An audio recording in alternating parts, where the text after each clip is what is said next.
Olá, saudações cordiais a todos e todas. Eu sou Rui Mendes e espero que estejam todos muito bem. Hoje aqui estamos para realizar um vídeo justamente para falar das eleições 2022 para presidente da República no Brasil e, claro, fazer uma análise, dar uma visão metafísica a respeito desse importante momento que o Brasil estará vivendo no dia 2 de outubro, próximo domingo. A grande verdade é que nunca na história do país as eleições foram tão polarizadas da maneira como nós estamos vendo que elas já estão e serão. E nunca os arquétipos dos principais candidatos que estão disputando a presidência da República foi tão abismal e extremo. E por isso, em nome do grupo de sábios e dos médicos de nossa Casa Real Sagrada, achamos por bem fazer uma análise metafísica a respeito desse importante momento histórico que o Brasil já está vivendo. Então, do lado direito, nós temos aí a pessoa do Jair Messias Bolsonaro, o atual presidente da República, que está ali representando os valores cristãos, a família, a liberdade, a propriedade, o cristianismo, a heterossexualidade, o conservadorismo, a Constituição, o Exército, a ordem e uma série de outras coisas que, para a grande maioria dos brasileiros, principalmente da classe C, não importa muito. E do lado esquerdo temos a pessoa de Luiz Inácio Lula da Silva, que, como todos sabem, é o herói da esquerda, pai dos pobres, o sindicalista que virou o presidente da República e que por um período aí de 8 a 12 anos vendeu a todos nós a imagem de um grande estadista, né, de um grande representante para o Brasil, mas que depois, por problemas de corrupção, passou a ser réu em vários processos, chegou a ser preso e se tornou ex-presidiário, né, uma pessoa que, ainda que tenha sido viúvo por 2 vezes, se casou a 3ª vez e é marido da Janja, e que não é errado dizer que criou em volta de si uma aura, né, uma fama de ser uma pessoa cachaceira, semi-analfabeta, até hoje fala o idioma português de uma maneira completamente destrutiva, né, assassina o idioma português toda vez que faz um discurso,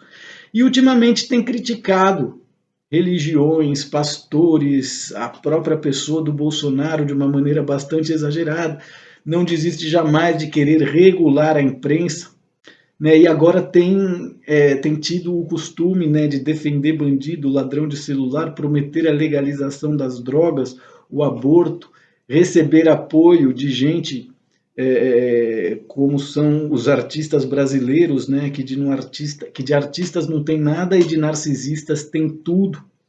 Então nós temos aqui 2 arquétipos bastante extremos, né? Um é o cara do povo que cresce, se dá bem e aprende a fazer média com todo mundo, inclusive bandido. O outro é o cara da polícia ou do exército, né, que ninguém gosta, mas que na hora que o circo pega fogo, o que é roubado, o que a casa é invadida, é ele que chamam para prender o ladrão. Então eu acho que diante de 2 arquétipos tão extremos, é muito importante que nós saibamos analisar, né, quais foram os erros do Lula e quais têm sido os acertos do Bolsonaro, justamente porque o Lula, como disse o próprio Obama, ele era o cara, né? Apesar de falar errado, apesar de ser cachaceiro, apesar de uma série de pesares, o Lula havia sido escolhido para representar o Brasil e o fez de uma maneira bastante popular e bem falada, né? O Lula foi um grande estadista, foi recebido pela rainha, fez isso, fez aquilo durante um período de 8 anos. Passado esse período de 8 anos, elegeu a presidenta Dilma, que começou a fazer uma série de coisas que eu considero que foi o início da queda do Lula. Então a Dilma ela foi eleita, mas também foi responsável por queimar o filme do Lula de maneira que ele passasse a operar através de uma série de erros a ponto de se transformar em presidiário. Então é muito importante ter claro quais são os erros desse cara que era o cara, que já tinha sido escolhido para representar algo e perdeu isso, e quais foram os acertos do cara que todos já tinham por certo que era o vilão, que era mal educado, que era machista, que era homofóbico, que era isso, que era aquilo, Então esse cara que era o vilão cometeu uma série de acertos que fazem com que ele se encontre onde ele está hoje. E esse cara que era o cara, né, o queridinho das elites, o socialista que acalmava, apaziguava e agradava aos pobres, né, de repente se transforma em um político que não consegue mais reunir o eleitorado dele nas ruas. Isso é algo muito interessante.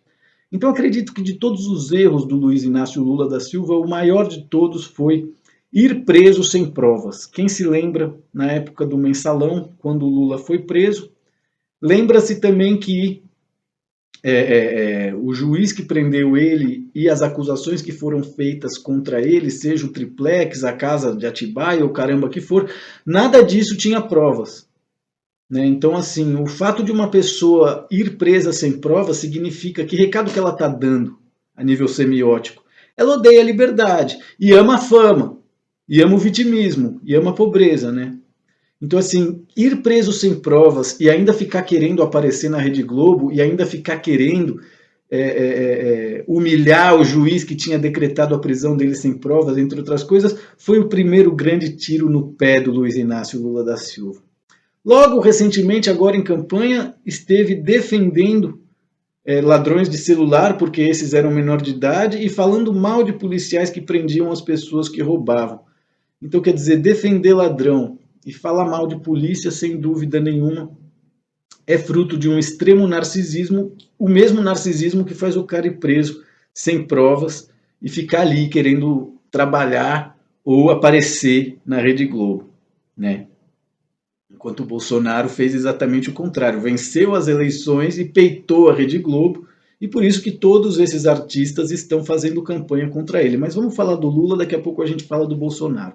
Então, ir preso sem provas, defender ladrão de celular e criticar policiais que prendem esses ladrões, defender veementemente tudo aquilo que foi criado, mantido e imposto durante a época da pandemia, né? E aí utilizar tudo isso para colocar a culpa das mortes na pandemia na pessoa do Bolsonaro, chamando ele de genocida. Esse, sem dúvida, é um outro tiro no pé que compromete mais ainda a pessoa com a mentira. Então é curioso, porque a pessoa que está acostumada a mentir, ela não se sacia, é como se fosse um ludopata diante de uma máquina de caça-níqueis, né? Então, ir preso sem provas, defender ladrão de celular, falar mal de polícia, defender a pandemia veementemente, sem considerar que muitas daquelas restrições e imposições de científico não tinham nada. Né? Então, culpar a pessoa do Bolsonaro e chamar ele de genocida por tudo que aconteceu durante a pandemia, casar com a Janja depois de ser 2 vezes viúvo, sem dúvida nenhuma foi de... Né? Ou seja, tudo é marketing. Né? Então o cara faz isso para o público dele acreditar que ele é feliz, que ele está saindo, mas do ponto de vista da verdade, do ponto de vista metafísico no que tange a verdade, um camarada que é viúvo 2 vezes e tem mais de 70 anos e casa pela 3ª vez com uma mulher mais nova, né? Qual é o recado que esse cara está dando para o universo? Eu gosto de xoxota, eu quero transar, eu não vou amadurecer nem a pau, né? Tô feliz da vida aqui com 70 anos bancando o adolescente de 20, né? Mais ou menos isso que uma pessoa que é viúva 2 vezes e casa a 3ª está mostrando, está dando o recado para o universo. E finalmente, o maior de todos os tiros no pé depois de preso sem provas é defender o aborto, né, o casamento gay, a cultura de gênero, LGBT, não sei o quê, justamente porque no momento em que você faz isso para obter votos e conquistar eleitores, isso pode parecer muito interessante, mas do ponto de vista dos anais da história, sem dúvida nenhuma que é uma pá de cal na própria cova, isso que o Lula está fazendo. Então, certamente que esses foram os principais erros da pessoa do Lula, segundo o ponto de vista, né, da nossa medicina quântica. Por outro lado, aquele cara que era o vilão, o malvadão, o homofóbico, o machista, teve uma série de acertos ao longo do seu processo eleitoral até chegar à presidência da República que vale a pena a gente analisar um pouco. Né? Então, o primeiro ponto positivo foi justamente se eleger pelo WhatsApp e através das redes sociais, sem fazer conchavo, sem fazer acordo, sem vender a alma para as grandes redes de televisão aberta, seja a Rede Globo, a Rede Record ou qualquer uma delas, como todos os outros ex-presidentes fizeram. Né? Então, isso sem dúvida nenhuma foi um dos maiores acertos do Bolsonaro e da equipe dele, se eleger pelo WhatsApp e pelas redes sociais, e também enfrentar a Rede Globo e vencer, né? Não só a Rede Globo, como todas as outras emissoras que conspiram contra o Brasil. São 6 famílias que querem mandar no Brasil através de uma linguagem publicitária, através de mentiras televisionadas e etc. Então, em toda a história do Brasil, em toda a história da Rede Globo, o Bolsonaro foi o único presidente que se elegeu sem a ajuda dela e ainda peitou ela, justamente porque fechou, digamos assim, né, as torneiras, ou secou as tetas das fortunas que Lei Rouanet e essas coisas todas proporcionavam a esses pseudo-artistas que lavam o cérebro das pessoas e transformam elas em marginais, em prostitutas, entre outras coisas, né? Então, se eleger pelo WhatsApp e redes sociais, enfrentar a Rede Globo e vencer ela, né? Fechar as torneiras nababescas de toda a fortuna que fazia desses pseudo-artistas um bando de candidatos a faraó do Egito, né? Outro acerto tremendo da pessoa do Bolsonaro que vai ficar para a história e que talvez o ser humano ordinário no Brasil hoje não tenha capacidade de perceber isso, foi não tomar vacina e apoiar os tratamentos alternativos, dar liberdade para que cada médico tratasse o seu paciente da maneira como ele achasse melhor, justamente porque a relação médico e paciente não pode ser substituída por ordens que uma determinada organização diz que as coisas têm que ser assim, né? Então, o fato de ele não se vacinar talvez tenha sido a atitude mais nobre no que tange defender a liberdade, né? Agora, mais recentemente, tem denunciado juízes do STF e também as urnas eletrônicas, que só são usadas em 3 países, incluindo o Brasil. O outro é Butão e o outro Bangladesh. Então é muito estranho que um país do tamanho do Brasil tenha o mesmo sistema eleitoral que países insignificantes até certo ponto, como Bangladesh e Butão, né?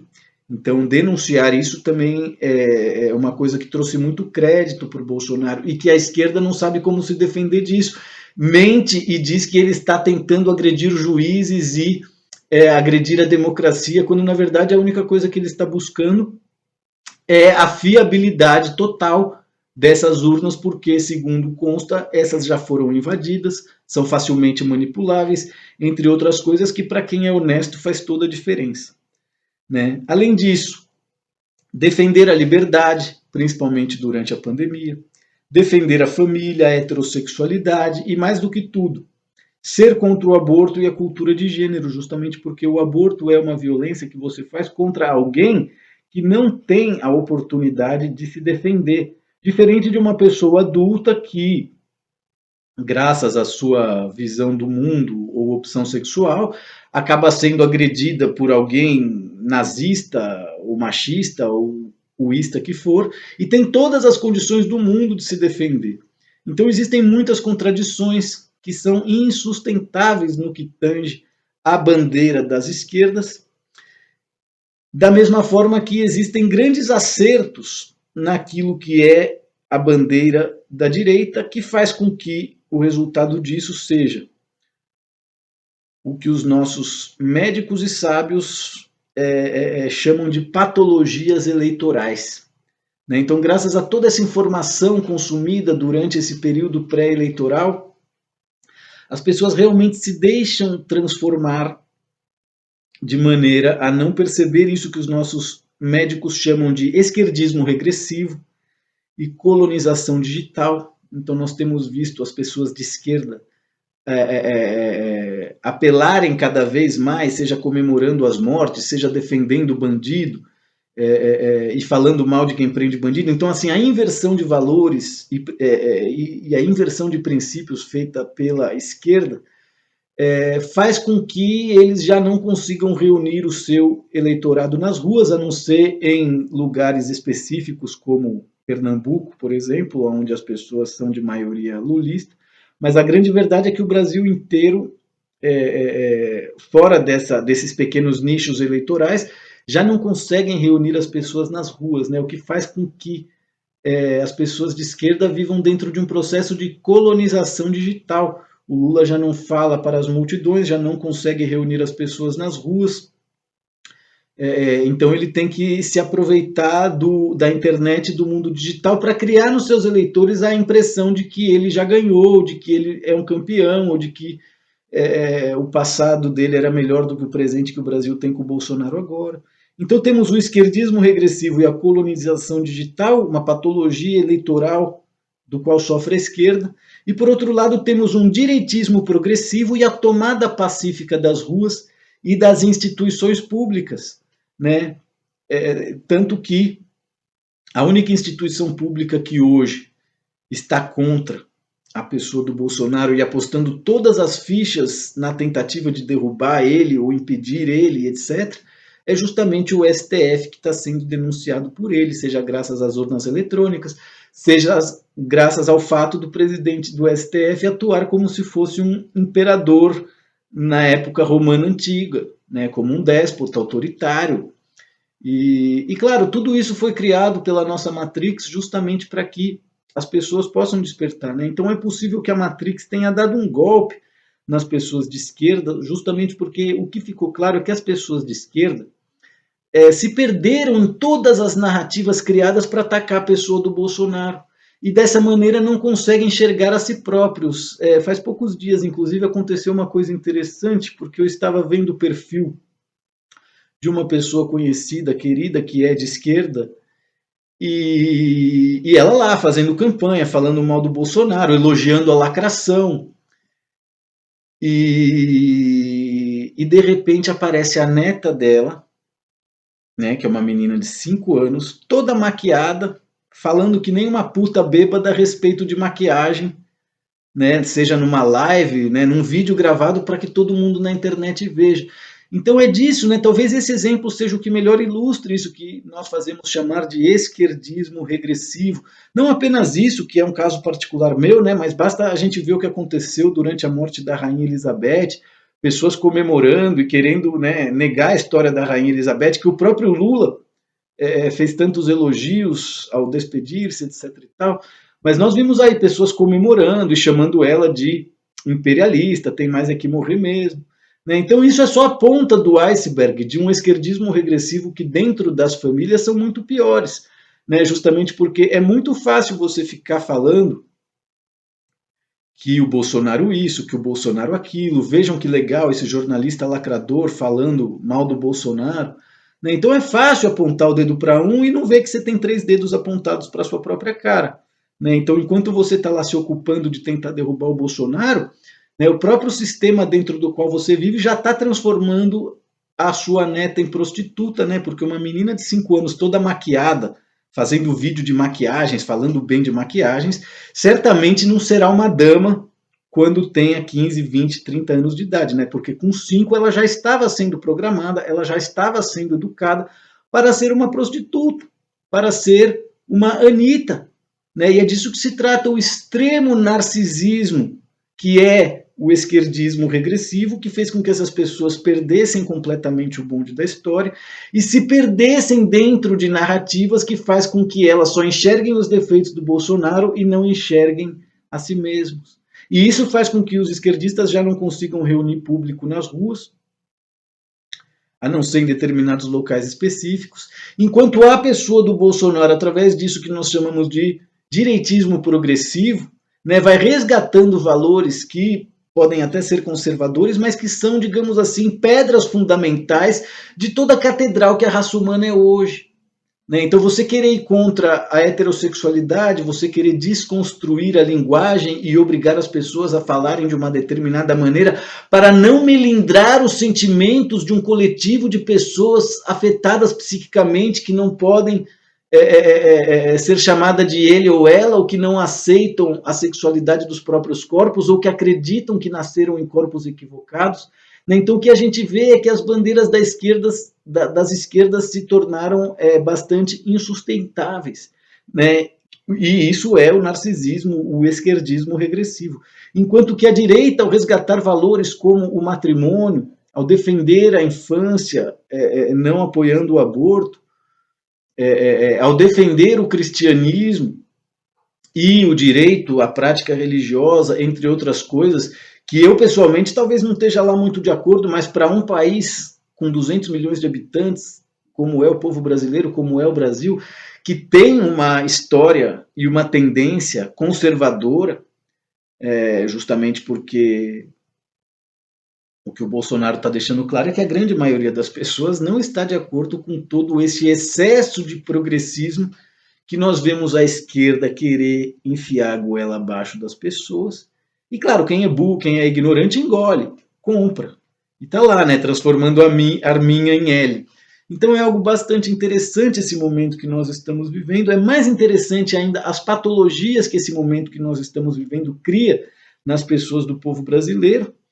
E eu espero de verdade que as pessoas tenham consciência e votem de maneira que, após votar, tenham a sua consciência limpa, justamente porque não faz sentido, né, você votar numa pessoa que defende bandidos e depois reclamar caso, né, o seu filho, a sua neta, os seus parentes tomarem tiro do vizinho ou forem assaltados, roubados, sequestrados, entre outras coisas, né?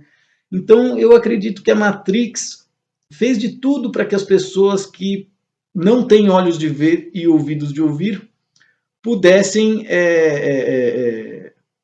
neutralizar-se de toda essa situação ou escolher o lado certo. Quem conhece a história do nosso canal sabe que há 5, 8 anos atrás eu realmente pedi para que as pessoas votassem no PT e na Dilma. Eu realmente lamentei a derrubada da Dilma e eu ainda fiz um vídeo falando mal da vitória do Bolsonaro, vídeo esse que inclusive foi recentemente cancelado e completamente banido da rede social, do YouTube, justamente porque o vídeo chamava o Bolsonaro e os vitoriosos daquela eleição de fascistas. Né? E naquela época era dessa maneira que eu via. Hoje nós vemos um fascismo esquerdista, que se trata justamente de tudo isso que foi criado durante a pandemia. Né? Então é um fascismo sanitarista, é um fascismo sexista, enquanto o fascismo do Bolsonaro naquela época parecia ser um fascismo machista, né? Um fascismo, né? No meu caso, por exemplo, o que mais me irritava no Bolsonaro é o discurso hipócrita que ele tem ainda até hoje a respeito do tema das drogas.